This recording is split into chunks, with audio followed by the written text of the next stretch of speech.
We're going live. I think we're live. We are live. Does this Hello. record? Oh, it records to YouTube. Welcome, everybody. It's live on YouTube. Yeah, I'm aware. I just wasn't sure. I remember if it records. I'm not Phil, you know, Oh, I know. but I am in control.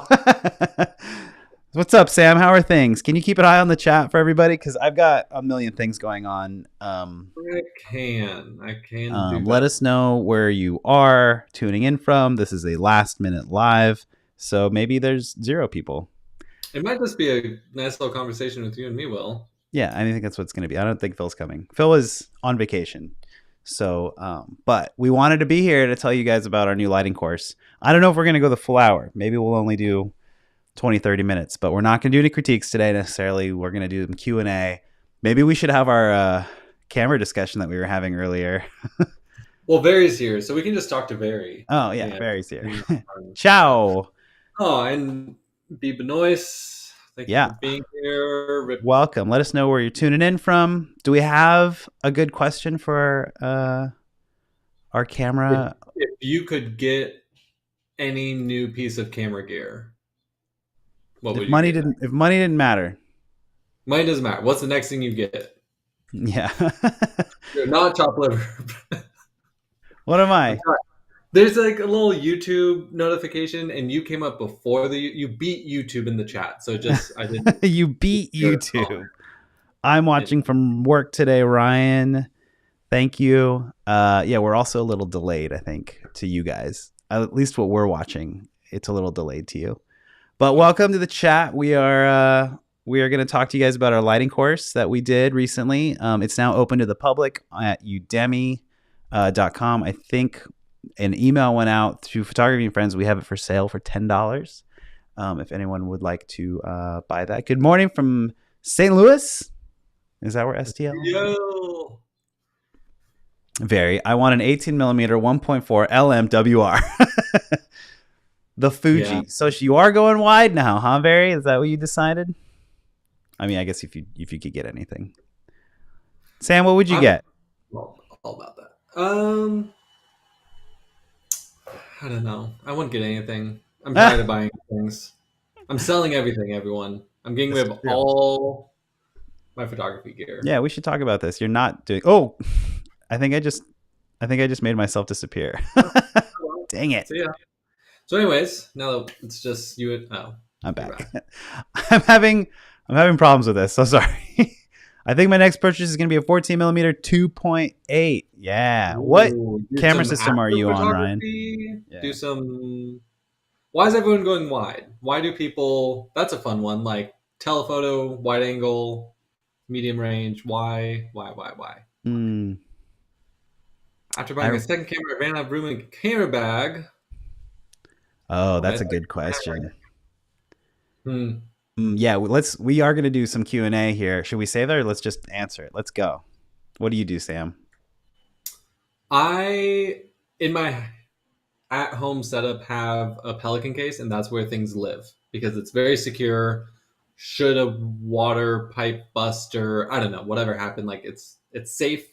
I've always been told you don't leave cameras out on the shelves just because dust and those types of things aren't great for cameras. So it's best to keep them in somewhere. And the annoying, if I'm just going for a casual walk around, I have my day backpack, and so I put it in there. Or if I'm going on a bigger trip, I have my bigger bag, I put it in there. So yeah, I kind of have my at-home setup and then my traveling setup. But yeah, I highly recommend if you got a second camera and you're running out of room, you need to be able to travel with all that stuff, but you also need to store it at home in some way. So I don't know. I have a pile of bags right here that I'm going to be getting rid of actually. And I know you're close. Biba Noise, I believe your name is Ben, but I always forget if it is Ben. But anyways, I know you're in San Jose, I believe. And if you would like one of the camera bags I have, we could link up. Bill, yeah. Benoist. I'm sorry. Okay. But yeah, anyways. getting rid of bags. He's like, yes, So I will take a bag. There you go.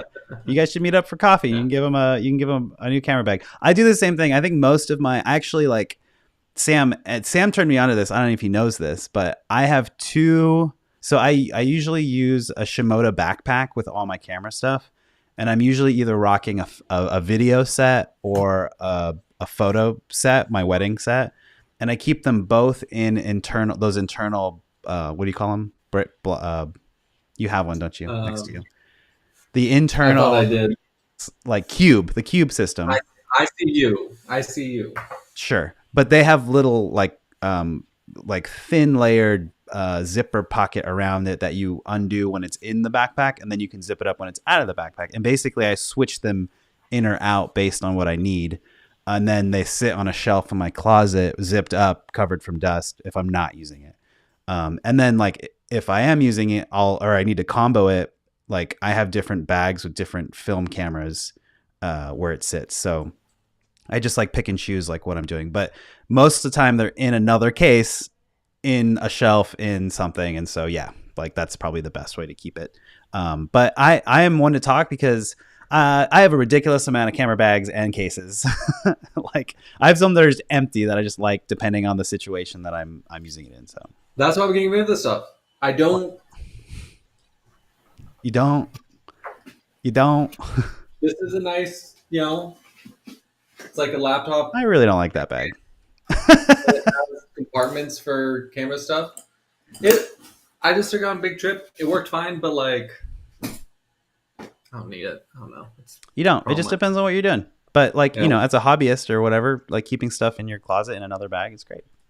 I don't Yeah. know. Ryan's doing light painting with that 14 millimeter. That, yeah, That's nice to have a cool. nice wide lens for that. Light painting's so fun. It's amazing what people do with light painting.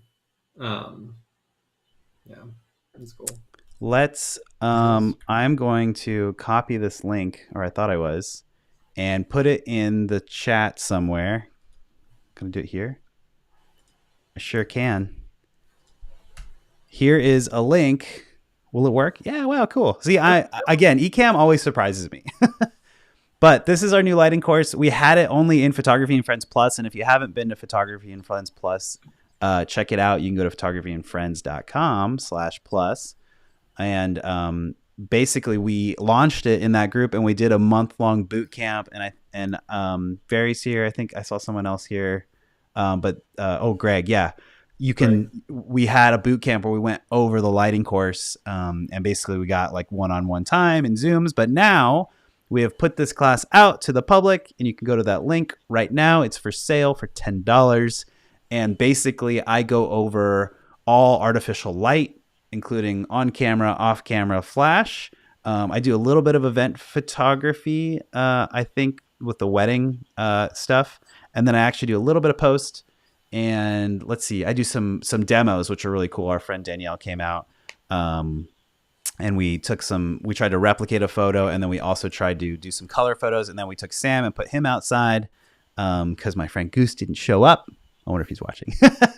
He was supposed to come. And yeah, we're messing around with a lot of artificial light. Do you guys, I mean, we can do kind of an artificial light sort of Q&A here if you guys want to talk about flashes or strobes or remotes. I know those of you that are here, Greg, Barry, you guys, we went over everything.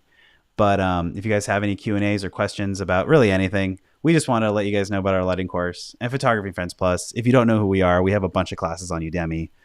We didn't really promote this live, which is really funny to see the numbers right now because we only have 12 people watching. Normally, we're up to like 40 or 50.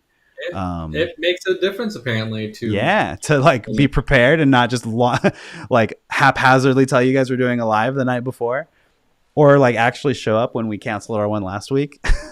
Yeah. I will say that Barry's talking about she has 1680 f4 but really wants to get that 18 millimeter, which is the 2.8. Like faster aperture wide angle lenses have such a unique look in my opinion. Like you can do such cool things with, typically their close focus is a lot closer, and you can just do some really really cool stuff with that. So I definitely adding that to your kit would be a very cool thing. And then the 56 on the other end. It's great. Great Yeah. combos. Very has a Yeah. lot of camera straps too.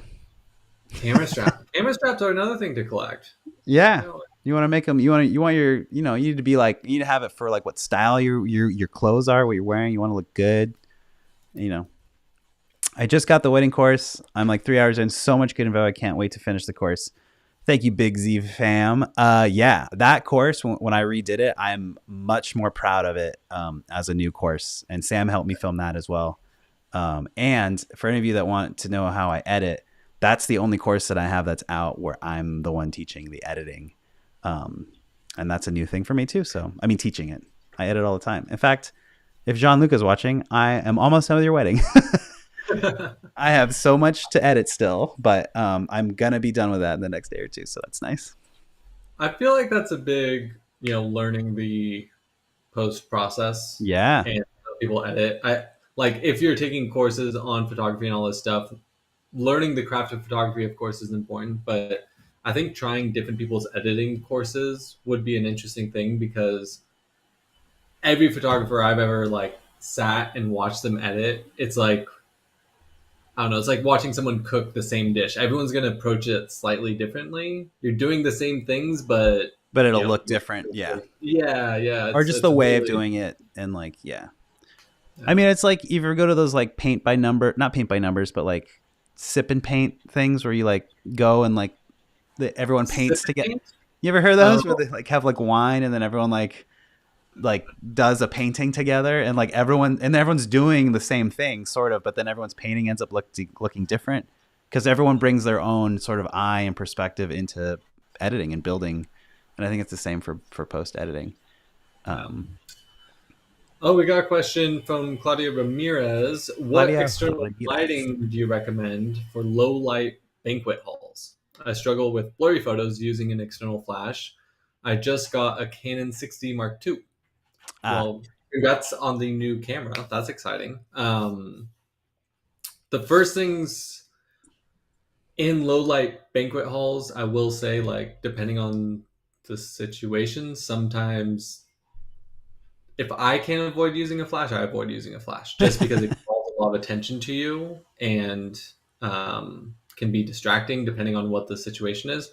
And the way to do that would be, what can the Canon 60 Mark II in terms of noise, like, can you shoot at 3200 and still get a clean image? Or 6400, and that's something you just have to test for yourself to sort of see how those photos look before you go out taking photos.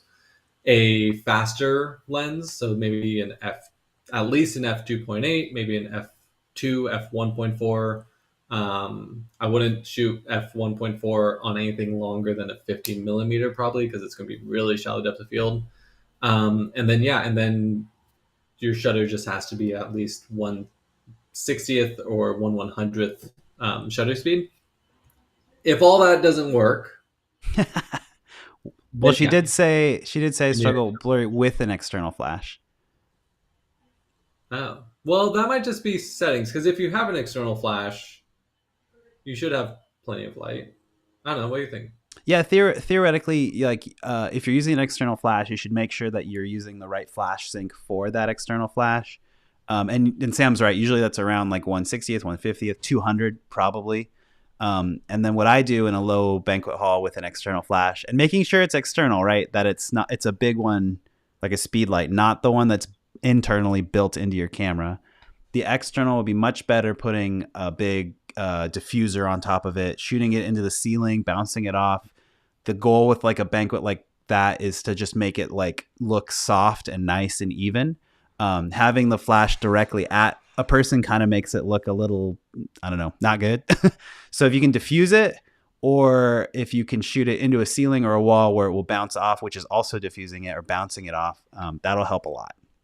Yeah, I use a speed light with a diffuser. Yeah. I think you just got to get into those settings. And we talk about that in the class and how to like find those settings. It's not going to be automatic. Like I don't show up to a banquet hall and just know the settings. Like every hall is different. Every lighting situation is different.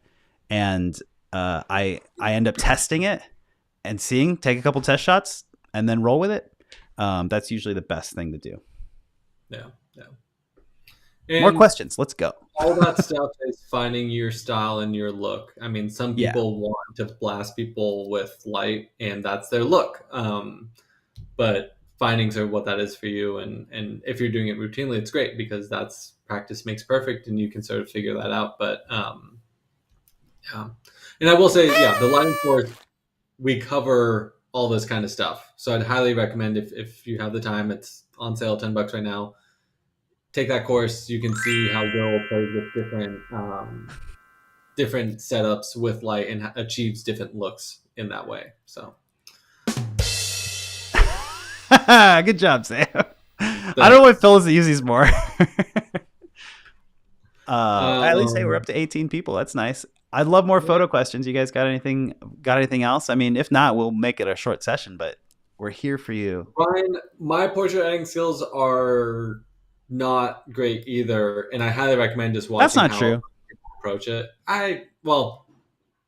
There's little tricks that you learn along the way, and I think that I don't know, it's It is tricky. It's it is tricky to make someone look natural, and like if you do start bringing up shadows, if you do start like doing certain things, it affects how someone looks a lot. And to send someone a photo and they're like, "This doesn't look like me," that doesn't happen. But I just wouldn't like that.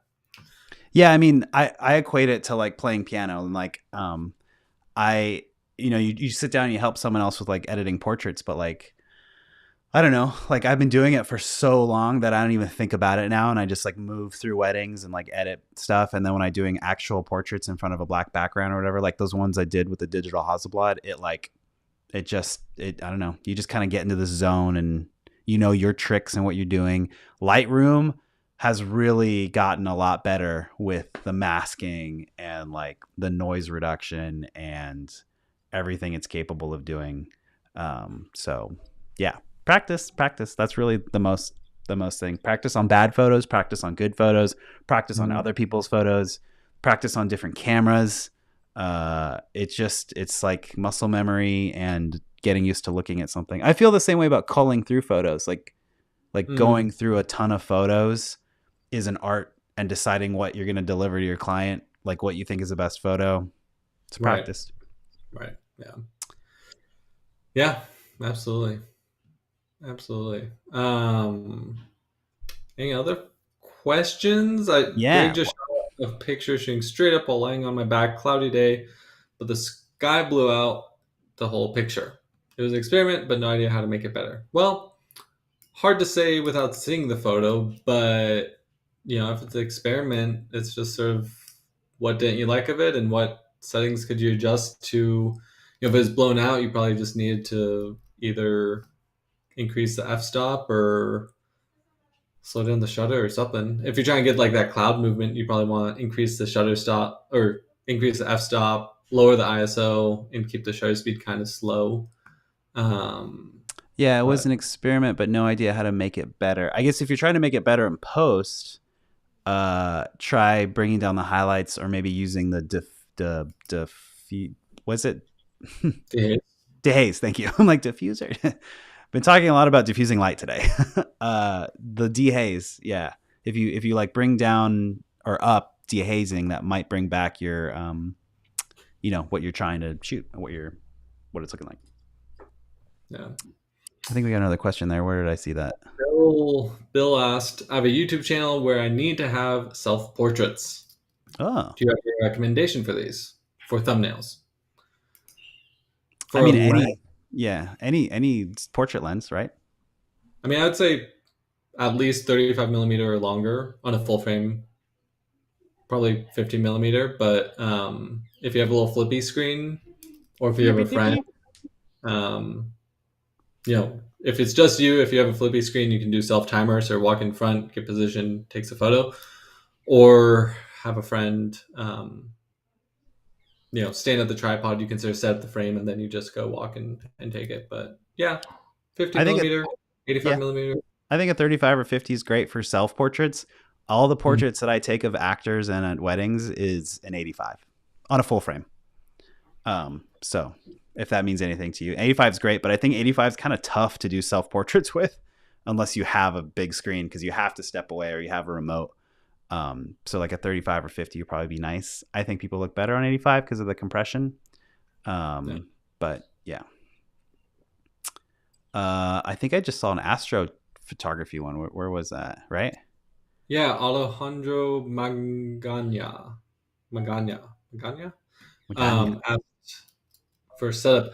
I asked back sort of what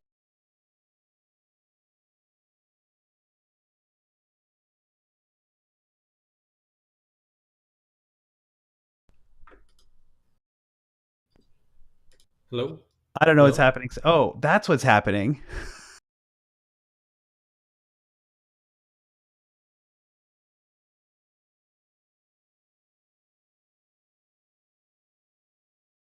Into I'm that a bit sorry. more.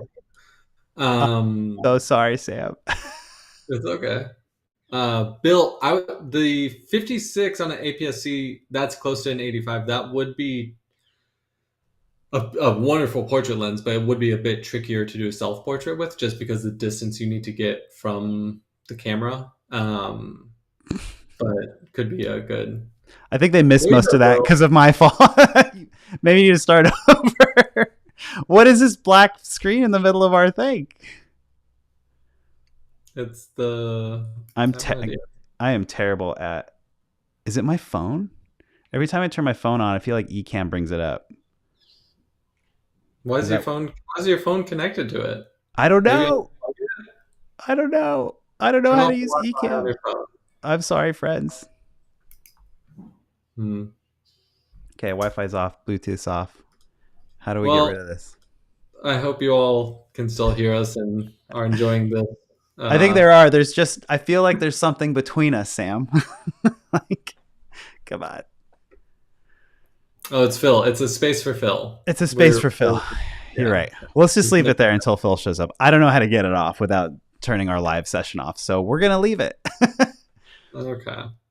um, Very good self portraits of 35 millimeter. The okay. 56 millimeter was too tight. She's on a crop sensor as well, Bill. So if you have a 35, maybe that would work. I do think you had said you have the Samyang 24 millimeter, which I believe is manual focus only, which might be a little tricky to hit the autofocus just right. But yeah, maybe doing something wider would be good. The Big Z fam for the wedding bundles. If your client wants more than 75 pictures that they will receive, how do you price if they want more after you deliver them? That's wow. Will what do you? I am so sorry. There we go. uh, I usually do it by photo. So yeah, if like I'll deliver 75 or I'll deliver 100 or I'll deliver 200, and then I'll work into the contract. If I feel like doing this, I'll work into the contract at like $5 a photo or $2 a photo or $1 a photo. Um, I don't know. I I feel like most of my wedding packages are around the shortest, the 3 hour one is usually like 100 photos, and then the 6 hour and 12 hour ends up being 200 or 250. And usually, what I say is I'll deliver a minimum of 120 photos, and I'll end up delivering maybe 100 or closer to 200. And usually, when you say like you could say I'm going to deliver a minimum of 75 photos, but actually deliver 100. Um, that's like a good way of getting around that. Or just cap it. Like that's it. That's what your package is. You're only going to deliver 75 or you're going to deliver 100. And just, be cool with that. Yeah. Um, I yeah. also in the past we've talked about sort of that initial conversation being like I'm going to deliver 75 photos. If you want more or if you want adjustments after the fact, I just request, it's going to be this rate per hour of work. Right. And you just tell them that. It's just, that's what it is. And that way they know, like, they're going to be paying for the extra work. So when they ask you, you can sort of, you've already discussed this. And it's not something that's all of a sudden like, Yeah. coming up when you've already done a bunch of work. A lot of times I think that's the biggest thing is just how you discuss things with clients, that it's upfront before anything is done and that it's agreed on. And that way, when you get to these situations, it's like you have something to go back to of like, well, this is what we talked about and you agreed to it. Um, yeah. So Alejandro had asked about astrophotography. He has a A7 IV, great camera for it. Just with kit lenses, exploring options for a nice setup for astrophotography. The Sigma, I mean, Sony makes one too, so it depends on your budget, but Sigma makes, I believe, a 14 millimeter 1.4. Ooh. Um, that is, you don't need to take photos at 1.4, but that's a wonderful, you know, big, wide telephoto or wide angle lens. Um, People really like the optics of it. Otherwise, there's a 12 to 24 if you want a bit more of a zoom range. The Sigmas are great in that regard. There is the Sony equivalent that's just going to be more expensive, and I think a lot of people online sort of debate if it's worth extra money for those Sony ones. They are optically, I think, a little bit better, but I think if you're just getting started, going in that route would be a good way to start. And yeah, get photo pills if you can, and learn which way is north, so you can take photos towards the North Star and start learning. Photo Pills is an app that you can get on your phone. Yeah. Is an app, yeah, yeah. But yeah, that'd be a great. That's where I would start. I think you want to go wider than 24 millimeters if you can. Yeah, for sure. Definitely. Um, and yeah, there's another question. Eric Flores asks, when I zoom, it minimizes the adjustments I can make. Do I need to maybe buy a telephoto, I'm assuming, lens? I use a Canon PowerShot SX540HS. I'm assuming that is using a digital zoom. So on your camera, let me double check. I'm pretty sure that camera it has a built-in zoom, but then it also has a digital zoom. If you can turn off the digital zoom, that's going to greatly reduce the um, amount that you can adjust the photo, because all it's doing is zooming in on your pixels. Whereas the optical zoom is going to be from the glass, so you shouldn't lose any quality with that. But I would just recommend turning off any digital zoom, because that's going to impact the quality of your image ultimately. Good answer. Yeah. Sam's just killing it over here answering stuff, and I'm just messing around. Any more questions? I'm just letting you figure out life. Well, I think I got it figured out. This is rough. Ecamm's rough. We don't give Phil enough credit for stuff. Maybe we do. Maybe we do. Maybe we don't. Who knows? Yeah, 22 millimeter.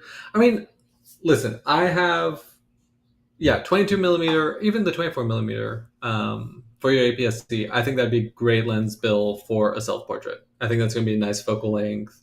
And it's just a matter of learning to take a photo by yourself. I believe Very in our Photo and Friends community had posted her self-portraits. I don't know or was that just in the lighting? That was in the lighting one. Because so when we do the boot camps, we get your own discussion group where it's only those folks that showed up in the boot camp. And I had them do like a self-portrait with their lighting, because it's the best way to practice. Yeah.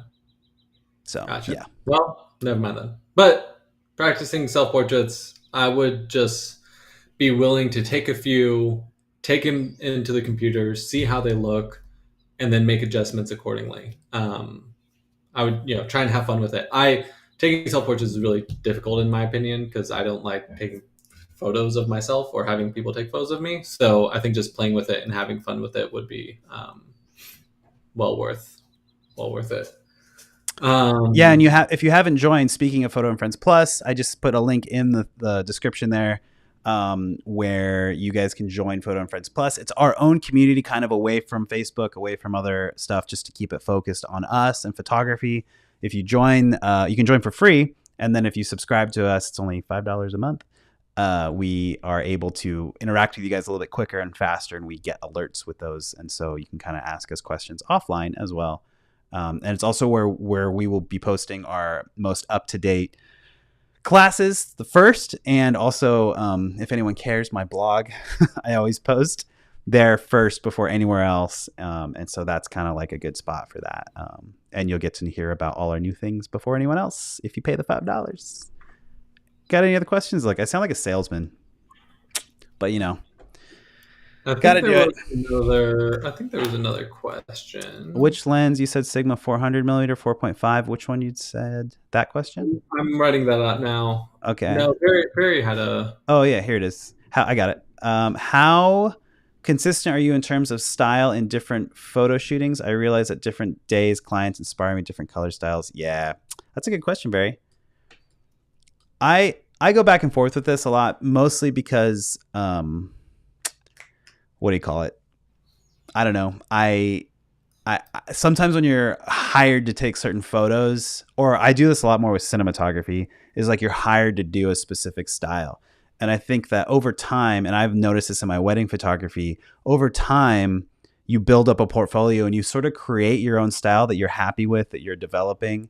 And that just takes time. I really honestly believe that like any artist doing anything, especially for money, it sort of just takes time, and you develop as an artist as you go through life, as you go through equipment, as you learn new things, as you have new experiences, as you start to research other photographers and get inspired. Your style will develop, and it's gonna change and go back and forth quite a bit as you move on, and that includes colors, styles, all that stuff. Like I don't know, Sam. Like I know I can tell Sam's style for the most part because I've looked at his photos for so long. And I have people say that about mine as well. Like, and I definitely obviously lean heavily into black and whites, but even my compositions at weddings and stuff, you get hired specifically for your style and what you're doing. So to be consistent in that sense, because you want to be hired for your photography, or you could be a chameleon and you just kind of can shoot anything. It kind of depends on how you go about it. I mean, Sam, do you feel the same way? Like, do you feel like you have a consistent photographic style, or do you lean towards one, or do you feel like you're changing things up all the time? Yeah, I mean, I think that like optics, like if getting a new lens or different camera system, changes the way that I approach photography. Um, but yeah, I think the things that appeal to me when it comes to editing and the types of compositions I do, all that is very intuitive and just like the way that I approach photography. That being said, when I was taking photos of like major laser versus when I'm taking photos of kids in Nepal with a clean water system for a nonprofit, the visuals are drastically different. And so how I'm going to edit those, like how I'm going to edit a kid drinking water versus a crowd of people with DJs and flames on stage, like Yeah, sure. they're going to feel different. And that's just the nature of who I'm taking photos for. And I'm not going to try and be like, well, I only have, desaturated images with, saturated blues. Like that's the same Shimizu style. And some people are like that. Some people are like, Yeah. it doesn't matter what you're looking at. It could be a camping photo and it could be a photo of French toast. Like they're all going to have the same preset look. The same look. Yeah. And I mean, in some regards, I guess back in the day, used to, photographers would mainly shoot a certain film stock. And so that was sort of the tones of their work. But I don't know. I think it changes. And I think it's good to adjust what feels right to you. And I think not ever saying like, well, this is how I do it and this is how it has to be. I think it's always for me more, does that look good? Yeah, I like that. Okay, I'm going to do that. Yeah. And I it doesn't, yeah. I've never gone back and been like, this needs to match my body of work. But like Will says, he looks at my stuff and he's like, well, yeah, that's your eye and that's the look. Yeah. But I've just seen you grow as an artist, I think, because we've known each other for so long. And you can track that with any type of artist, I think. We had a Yeah. sound production or a sound teacher in grad school, and I'm sure I've told this story, but he was always like, stop worrying about like maybe your client or like the numbers and the histogram or whatever you used in sound. He's like, does it sound good? Like, are you happy? Like, does it feel good to you? And I feel like that's a huge thing in photography. Is like you can edit all day. Like I can spend, I don't know, infinite amount of time on a photo, but there's a point where, does it look good? Then you're good. Like, do you think it can look better? Maybe, but like, is it ready to be shared? Are you ready to express what you need to express? I forgot who said that saying, like, your creative work is never finished. It's only abandoned, and you just let it go. Yeah. I don't know. Yeah. Did we go off the deep end there? I don't know. Did any of No, you have any opinions? it's a good. And I don't know how you all feel, but when it comes to photography and personal style and all this stuff, I mean, I think it's. I know we've talked about like imposter syndrome, where we've talked about Yeah. creatively feeling like really excited, and like there's few photos that I go back to that I'm just like in love with. Um, and at the same time, there's certain photos I've printed, and I love that I have them printed because it's like, I don't know, if it's lost in my iPhone library or whatever, I'm probably, it pops up Yeah. every now and then. But I think finding that just with each photo, just have fun with it, just edit it what feels good to you, and that's just all it can be. I wouldn't get too lost in the analytics of how your entire body of work would look. And that might be, I mean, maybe some person in a fine art school in New York is rolling over right now, but like that's just how I see it. I'm sure other people believe you have to lock in your style because that's Hmm. that thing. But I think if it looks good to you, that's going to develop your style. I do think there's a benefit to finding one sooner than later and being consistent if you're trying to get hired for that specific look. It will help you because you're being hired for that look. If you're all over the place, yeah, that might be rough. But it also depends on your market, I also think approach is a big part of that. like how you shoot something. Yeah, I think a lot of people enjoy working with Will and with myself because they like hanging out with us. Um, We're chill dudes. yeah, I think there's also that level. Like, I had a friend who is an amazing photographer, and I had another friend who works in the creative agency world, and like we want to bring him on for certain jobs, but there's other jobs like I just know how he works won't fit a run and gun thing. Like, Sure. it'll work if we have the entire day to take 5 photos, but those 5 photos will be immaculate and perfect because that's how he approaches it.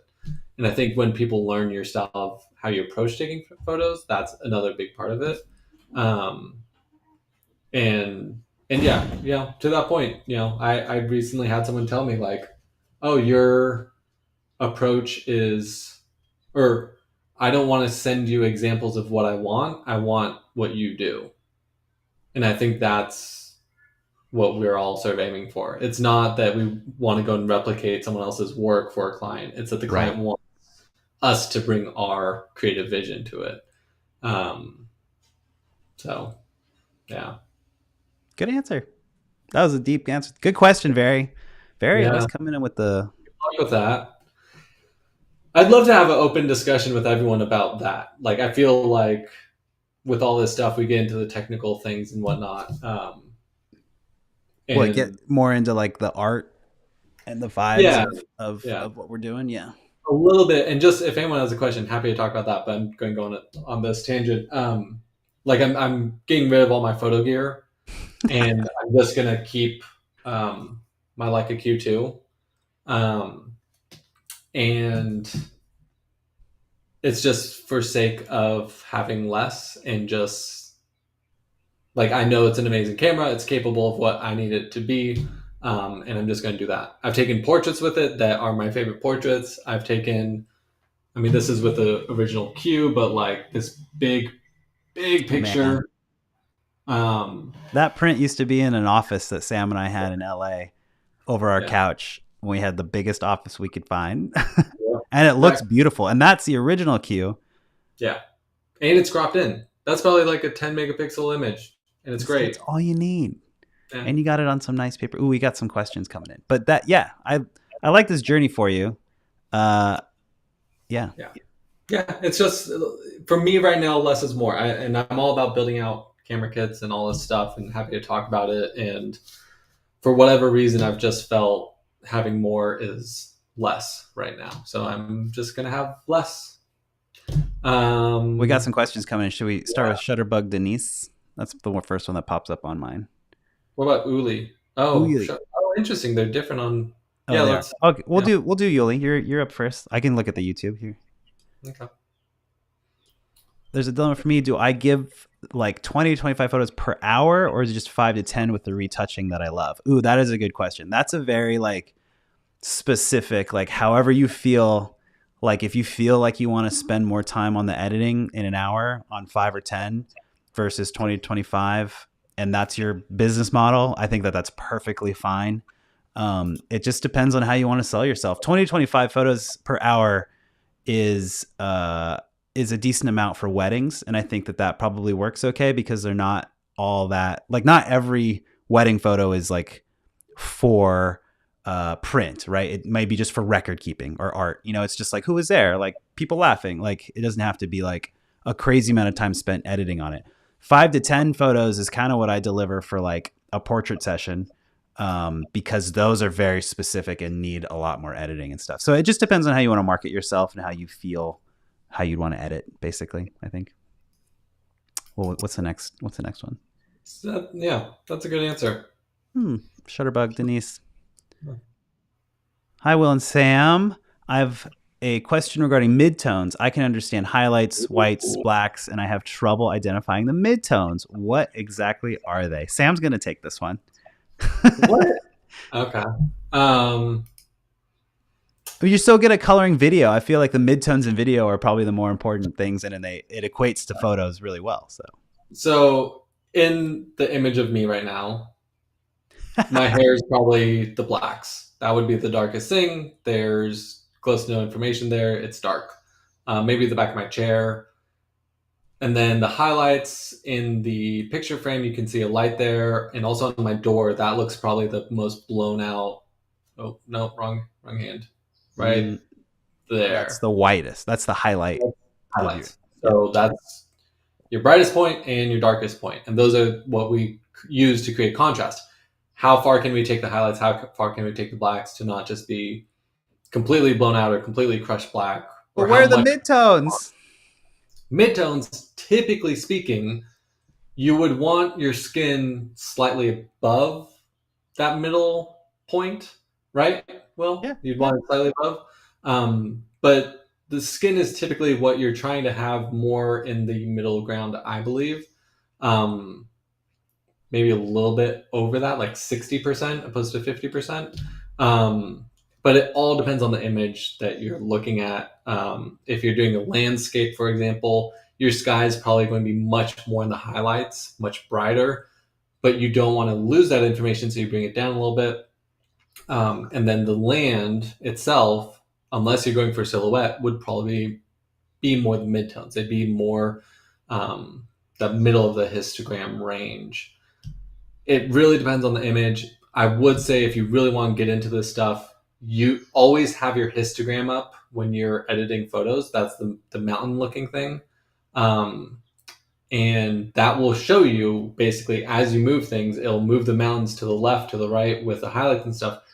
Everything in the middle is your midtones. So if you're using a photo editor like Lightroom, you should have something that is either you can adjust the colors of the midtones or you can just um, play with highlights and shadows and sort of see as you move those things on the histogram, where is it moving, and then what are those things in the middle. But it's I guess the easy way to say it is that if you were to do the blacks to the shadows, so my hair, the painting over here, like these are kind of the shadows, even on my shirt a little bit, while over here is like kind of the shadow-y area. This is probably still closer to the midtones. And then you have the highlight, or the white spot, the brightest part right there. But then like on my shoulders and stuff, you have these highlights of natural light coming in. Those are the highlights and shadows. Everything else is midtones. That wall behind me is midtone. My face, more or less, I mean, it has contrast on it, but yeah, that's more middle of the road. I don't know. Does that make sense? Yeah, Okay. I thought it did. I'm sorry. They should respond. Does that make sense? um, That's a good but question. yeah, That's getting deep into editing stuff, which I think is really good. yeah. If you really like the histogram and all this stuff, is quite it's mathematical. So you really can use that histogram to like professional colorists don't need to be artists. They can literally just work off of numbers, and your skin tone should always be at 60%. And well, depending on what type of skin tone, a light, fairer skin can be a little bit more, a darker skin can be a little bit less. But yeah, it is all paint by numbers in a sense. So um, yes, when is the color balance? It has three divisions: highlight, midtones, shadows. Yeah, exactly. So, and then you can also sort of see which colors are in those highlights, shadows. You know, like if you had a blue sky in your image, that's probably you have a bunch of blues in your highlights. And then if you had like I don't know a red sand beach or whatever that was in the shadows, like all your reds would be in the shadows. And then you can select out those specific colors to bring them up or down if you want as well. Um, which is getting really deep into editing Yeah. stuff. All right, we got a couple more questions, but Okay. good question. Oh, I lost it. Oh, here's Varies. Another question: how do you choose a second camera, backup camera? Same brand or completely different camera or exactly the same camera? Hmm. Oof. This depends on what you're doing, I think. Yeah. I think ideally for me shooting weddings, like same camera brand, 1,000%, just because I want the sensors to match. You Um, have two cameras. if Anyway. camera brand, same camera brand, uh, if I can make it the exact same camera, I would. But Mm. that's not always possible because your main camera may be too expensive. In my case, I do use my Leica Q2 as my backup camera, no matter what, for everything because it can handle everything if I need it to, Yeah. in a pinch. But in an ideal world, I would really have the same body on my left and my right as dual cameras or as a backup camera. I have a really weird, interesting situation because I do so much video stuff, and Sam and I have a production company together. And so for me, it made sense for us to buy an A7R5. Yeah. Which is like great for all our video stuff, but it also made me, and like we could have just gotten another Sony FX3, but I wanted that camera specifically because it does video stuff for us as B camera. But I know that in an absolute dire pinch, if one of my still cameras goes down, I can jump on that A7 and it will be perfectly fine, and I'll be able to deliver my clients' photos that work well. That's not like an ideal situation. Like I don't want to be shooting photos with Sony because that's just not my style. I don't like shooting photos with Sony's, but it's there as a backup. So it can be a different brand. It should be the same brand if you can, because also all your lenses will work across both. Yeah. I think also an ideal world for me, if I could afford it, I would get the version of my camera that has higher megapixels, so that one would be my main camera, and then the lower megapixel one might be my backup in low light, or vice versa. So it really depends on your situation. I don't. It's good to have a backup though, and I don't know, Sam. Do you have any I would opinions on? also say if like for let's say you're shooting on the XT4 and you love that camera and you've been with it for many years, and then the XT6 comes out, I see no reason that you wouldn't like. I don't think you need to go and get another XT4. You could get the newer camera, and then your older camera becomes your Right. second backup That's the camera. best way to do it, I think. Probably. Yeah, I think that's sort of the natural progression, unless you're able to go and buy two cameras at the same time. But absolutely, same camera system, being able to use lenses across. And the only reason I think if you're outright buying two new cameras, the only reason to buy two different ones is that if you were doing hybrid shooting where you wanted one that's better for video and one that's better for photo, but both could Sure. do either one. Right. Um, But other than that, yeah, there's no real, I don't see any reason to not do that. Good And question also, though. yeah, yeah, great question. Yeah. How about this one?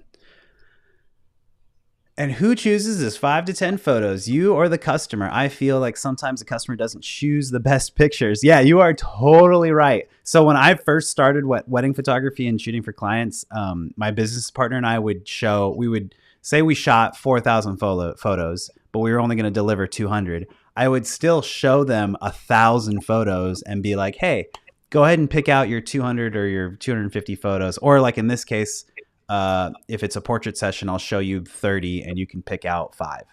Um, it varies, right? For wedding photography, they would end up never picking their photos because they liked all of them and they couldn't decide, and it would take forever. And then I wouldn't ever edit anything, or it would be like a year later.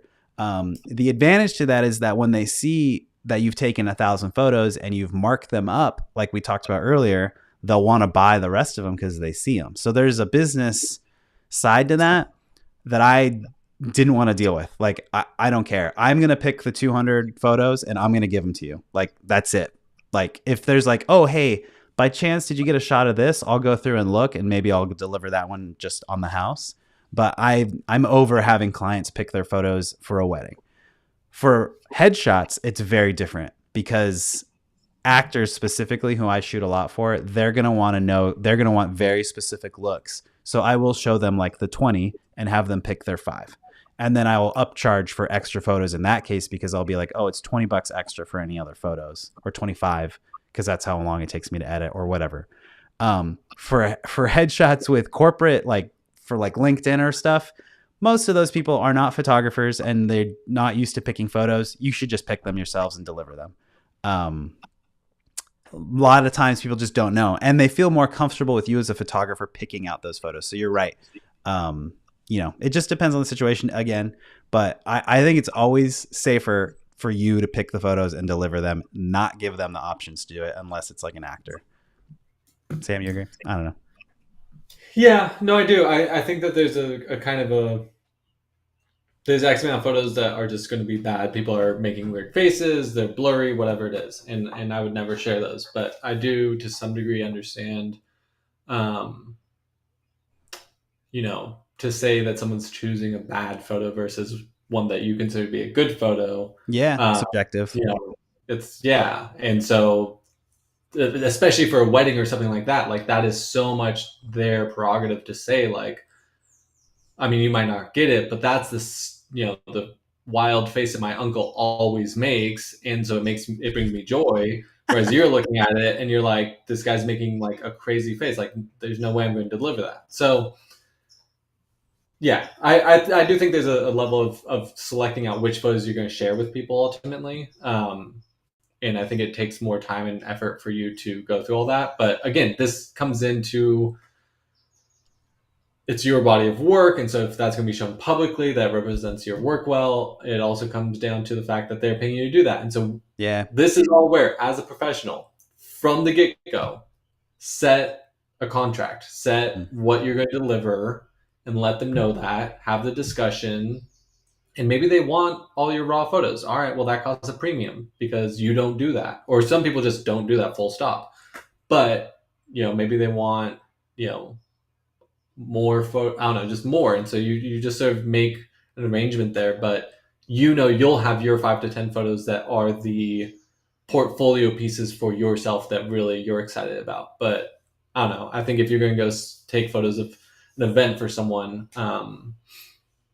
they're probably, I don't know, most of the times I've had people want to see more photos. So Yeah. Yuli, if you want to post your website in the Photo and Friends Plus, I think we'd be happy to take a look at it in there. I think we're kind of running out of time, and I don't want to go down a path of looking at everybody's website on the lives quite yet, but maybe we could do that as like a live session sometime where everyone submits their website. But definitely post it in Photography and Friends Plus and tag us, and Sam and I'll definitely take a look at it.